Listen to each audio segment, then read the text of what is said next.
Cato Sicarius fait partie des plus grands héros des Ultramarines.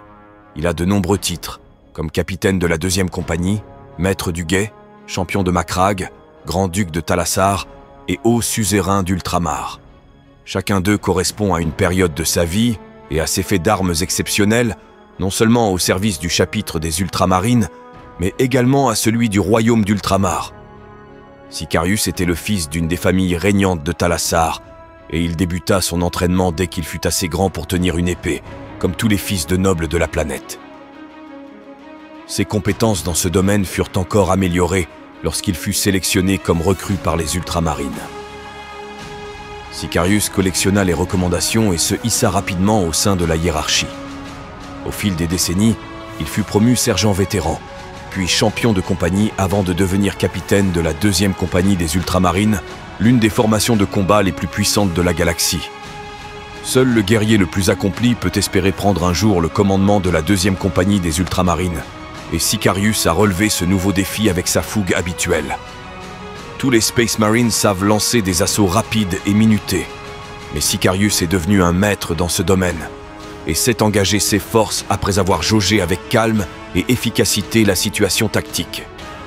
Chez un autre Space Marine, une telle intrépidité pourrait passer pour de l'inconscience, mais Sicarius a prouvé son talent à s'adapter à n'importe quelle zone de guerre. Il sait comment rassembler ses forces et frapper au bon endroit.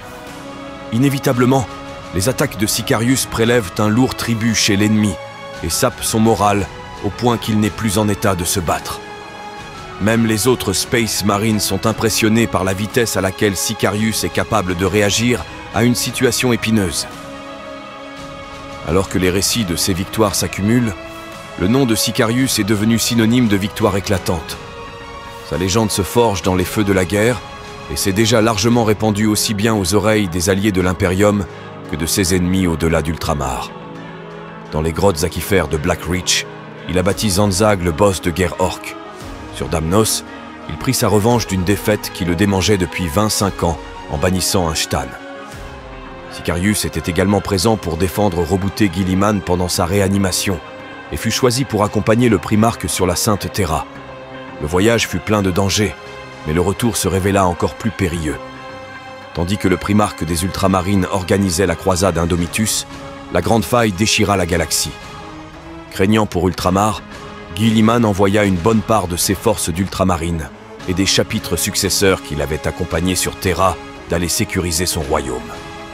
Avec eux vinrent les premiers Ultramarines Primaris, car l'Archmagos Cole avait ouvert ses coffres secrets.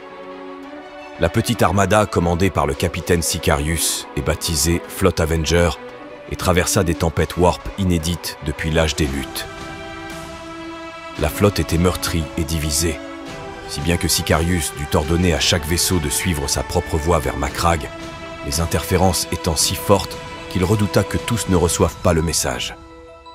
Le croiseur d'attaque de Sicarius était toujours dans le warp quand la lumière de l'Astronomicon s'éteignit. Au milieu des vagues psychiques tueuses qui déferlèrent sur tous les systèmes stellaires, le volonté de l'Empereur envoya une dernière transmission. Le message parcellaire était accompagné d'images troublantes et une seule phrase put être déchiffrée clairement. Ils ont fait une brèche dans la coque. Ils sont là. La moitié de la flotte Avenger atteignit Ultramar, livrant sa précieuse cargaison. Mais le volonté de l'Empereur n'a plus donné aucun signe de vie. Le chapitre craint grandement que Sicarius soit pour de bon perdu. Un présage sombre en une heure sombre. Pourtant, certains gardent espoir. Même le capitaine Ageman, peu attaché à l'impétueux maître du guet dont il est le rival, est convaincu que Sicarius vit toujours. Le premier capitaine n'apprécie peut-être pas Sicarius, mais il lui reconnaît ses talents de bretteur et sa force de volonté. Sicarius est quelque part, soutient Ageman, et il lutte certainement contre une myriade d'ennemis pour se frayer un chemin vers Ultramar.